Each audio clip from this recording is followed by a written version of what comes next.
Buenas tardes a todos, mi nombre es Pablo Moncasi, soy licenciado en Psicología.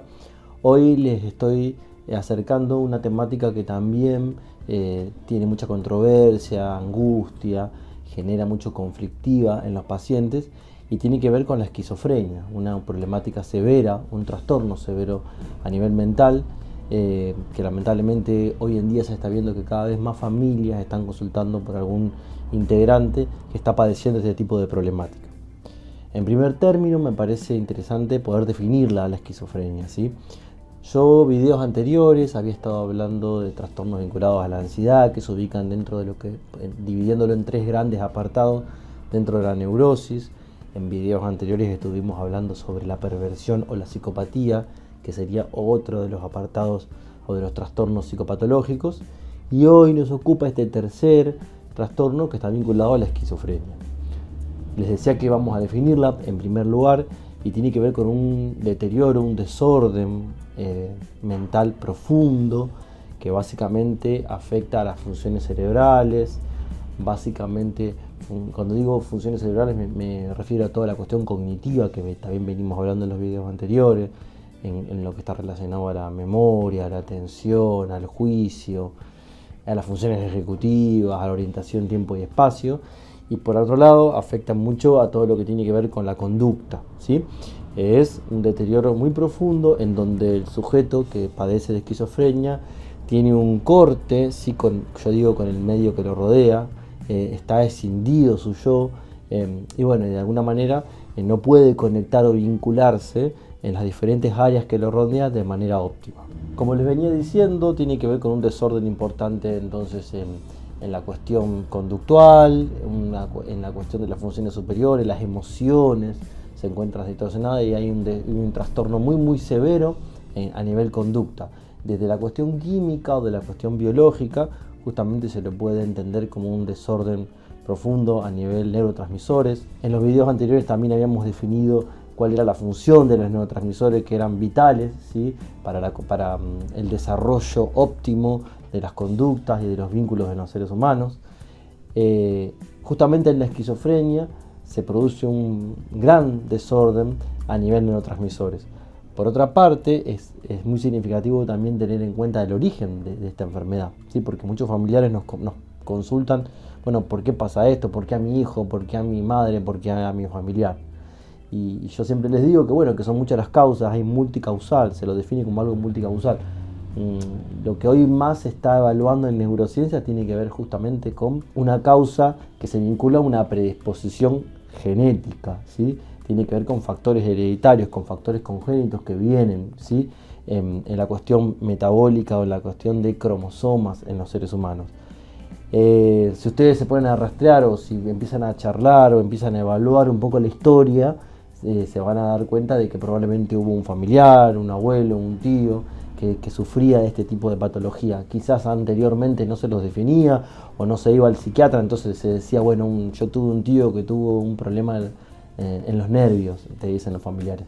En realidad probablemente tiene que haber sido una persona que tenía un trastorno psiquiátrico severo vinculado con la esquizofrenia no diagnosticado. Hay muchísimos pacientes, hay muchísimos sujetos que no están diagnosticados, ¿sí? Que no están diagnosticados. Muchos seres humanos que no están diagnosticados y que están en sus casas y bueno, y llegan a las consultas, algunos con un desarrollo de los síntomas de larga data, sin atención. En principio, entonces, es importante detectar eso, que tiene que ver con un factor congénito hereditario. También hay cuadros y lamentablemente se están viendo hoy en día muchos casos de esquizofrenias que están desatadas o son consecuencias, por así decirlo, de abuso de sustancias. El DSM-4, que es el manual de psiquiatría, lo define claramente. Tiene que ver con esquizofrenias inducidas por sustancias. Ahí se puede entender todo tipo de sustancia, alcohólica, adictivas, drogas, cannabis, cocaína, etcétera, etcétera. Hoy en día se están viendo muchos cuadros esquizofrénicos de ese tipo.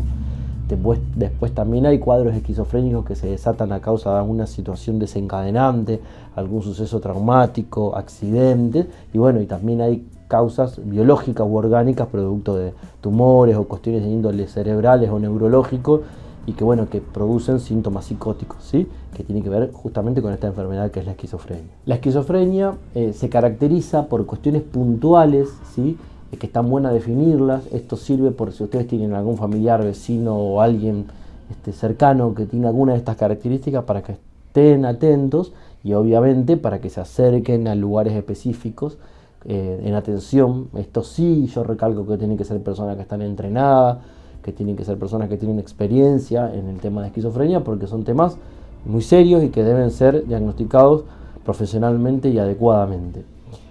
Una de las características más importantes tiene que ver con las alucinaciones, percepciones, ¿sí? Distorsionadas de la realidad. Y esto se vincula mucho a los sentidos, puede ser táctil, olfativa, visual, auditiva. Bueno, por ahí la mayoría de los ejemplos que uno ve en películas o el más conocido tiene que ver con las alucinaciones visuales, ¿no? Ver, pero también se relaciona al auditivo. Cuando ustedes empiezan a escuchar o empiezan a ver o tienen noticias de algún familiar que está viendo, que ve tal cosa, o que escucha tal cosa, o que escucha tal otro, ahí es donde se confunde y hay que hacer un buen diagnóstico diferencial, sobre todo lo que tiene que ver con las demencias que empiezan con cuadros de esta manera. Por eso vuelvo a resaltar la importancia de hacer un buen chequeo y una buena evaluación médica para que se pueda determinar si es algo que tiene que ver con el cuadro o con la esfera de lo neurológico o algo que tiene que ver más con la esfera de lo psiquiátrico. Como venía diciendo antes, tiene que ver básicamente con alteraciones en las emociones, personas que no pueden mantener sus emociones estables, equilibradas, entonces se empiezan a modificar sus vínculos afectivos en las diferentes áreas, ya sea en el área escolar, en el área académica, en el área laboral, en el área familiar. Bueno, empieza a verse como una persona distinta, con particularidades que lo hacen no tener vínculos equilibrados en ese tipo de esferas. Alteraciones en el área de la cognición, como le decía, memoria, atención, trabajo, empiezan a fallar en todas esas cuestiones puntuales. Entonces ahí es donde generalmente se acercan a los consultorios para consultar y se puede ir armando un rompecabezas y se puede ir entendiendo de alguna forma que se trata de este tipo de diagnóstico. Es muy común encontrar pacientes con delirios, con desórdenes en el pensamiento y delirios que tienen diferentes tipos de características o diferentes tipos de formas. Delirios de persecución, delirios vinculados a cuestiones de grandeza, delirios místicos y todo tipo de desórdenes profundos en el pensamiento que se ven en el discurso de este tipo de pacientes. ¿Qué pasa con el tema del tratamiento? ¿Cómo hacer para poder buscar ayuda? Bueno, acá nosotros en terapia, Sociedad Anónima, que es una institución donde se trabaja con patologías de salud mental, donde en realidad abarcamos todos los tipos de patologías mentales, pero básicamente en una de las que más nos especializamos, justamente estamos preparados para atender casos con cuestiones de esquizofrenia, pacientes que padecen esquizofrenia. Básicamente, entonces, como digo siempre, lo primero es un buen diagnóstico diferencial para poder determinar bien y apuntar bien al diagnóstico, y obviamente entonces, una vez que se sabe bien dónde estamos parados, poder determinar un buen pronóstico. Nosotros acá tenemos médicos específicos en esto que van a empezar trabajando y decidiendo un buen fármaco, una buena medicación farmacológica para que el paciente en principio pueda estar equilibrado, controlar también todas las cuestiones clínicas que se ven afectadas en estos tipos de pacientes. Y acá hay una cuestión fundamental que tiene que ver con el centro de día. El centro de día es una institución, es un articulado terapéutico en donde el paciente viene a pasar el día, ¿sí? Desde la mañana hasta la tarde, y está expuesto a diferentes herramientas y articulados terapéuticos que justamente lo que buscan es estimularlo y contenerlo. Por ejemplo, terapia ocupacional, musicoterapia, educación física, terapias grupales, todas específicas y preparadas para este tipo de pacientes, ¿sí? La idea un poco también, y como digo siempre, el paciente con este tipo de patología está cortado su vínculo con el exterior y en algún punto no tiene conciencia de enfermedad, pero los que sí están muy conectados y se angustian muchísimo son sus familiares, ¿sí? El familiar del paciente esquizofrénico es un familiar que tiene un nivel de sufrimiento de angustia muy profundo. Entonces, una de las cosas importantes es darles herramienta y contenerlo a los familiares. Nosotros te digo que hacemos un 50% de asistencia al paciente que padece la enfermedad y otro 50% al familiar, que es muy importante. Es muy importante poder ayudarlo, poder contenerlo, poder brindarle todo el tiempo herramientas para que puedan sobrellevar desde su lugar el tratamiento de sus familiares.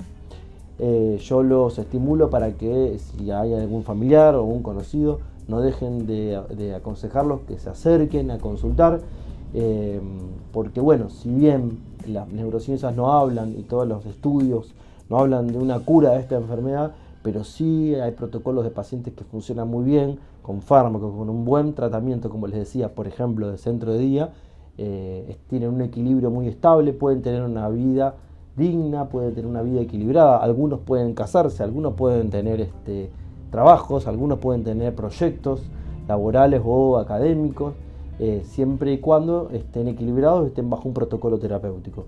Nosotros de acá los estimulamos a que si tienen alguna duda, consulten y se acerquen para recibir nuestra ayuda. Desde ya, muchas gracias y nos volvemos a ver en el próximo video.